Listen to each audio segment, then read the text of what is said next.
What's up, everybody? Jack DiBenedetto, BrickHousePower.com. Thanks for coming back. Thanks for the new people showing up, subscribing. I appreciate you.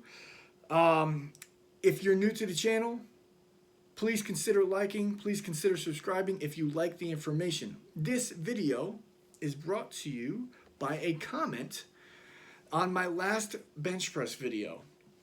This is brought by, the comment is from Alex-JK2QY. It says, may I ask why you do top part partials? From what I've heard, usually partials should be done in the stretched part, not the top part of the lift. It's a great question.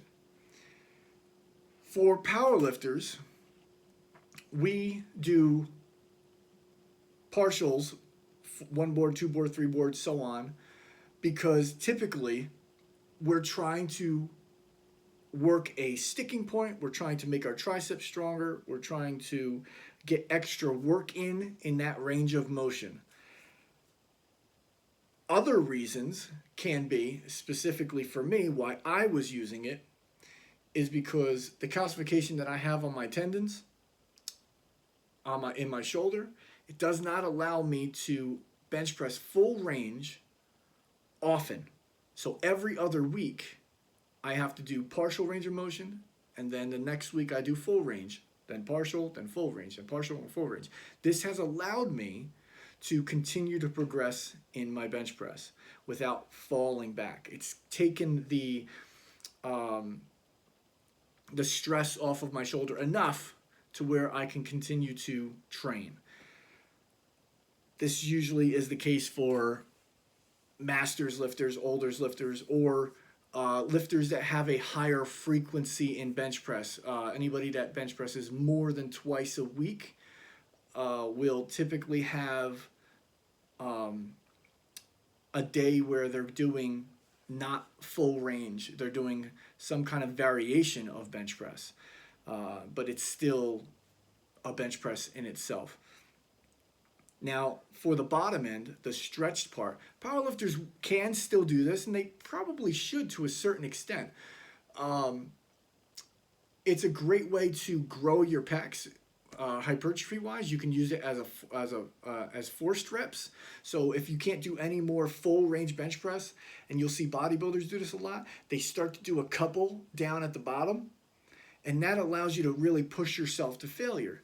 Powerlifters are typically very, very strong, and what comes with that is like a hypertrophy of the tendons and ligaments, and we get really tight, especially in stretched positions. So going into a stretched position and doing these partials is a little dangerous for us, and that's why I like to program in a lot of mobility work, a lot of stretching with weights, through a fuller range of motion with lighter weights, so that they can keep mobility as long as possible.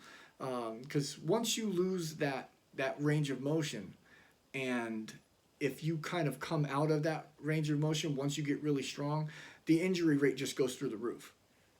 You'll see that in people that are squatting, and the second they go even like a half inch or an inch below like normal powerlifting competition depth standard, knees blow out, backs blow out, everything, their hips get all screwed up because they're not able to, they're not strong in a more fuller range of motion. You should train, you don't have to train to extremes, but you should train a little bit to be strong in a fuller range of motion, and that's where that would come in, along with the hypertrophy. So if you're training bodybuilding, if you're training to maybe if you're weak off the chest, that would help. If you're training to get more hypertrophy in your chest, that would help. But overall, for powerlifters and strength athletes alike, typically don't do that because we're more explosive. We're more just trying to get as much weight as possible. We're not really thinking about building as much weight as possible, unless you're talking about building into a weight class, trying to eat into it and get as much muscle on the frame as possible.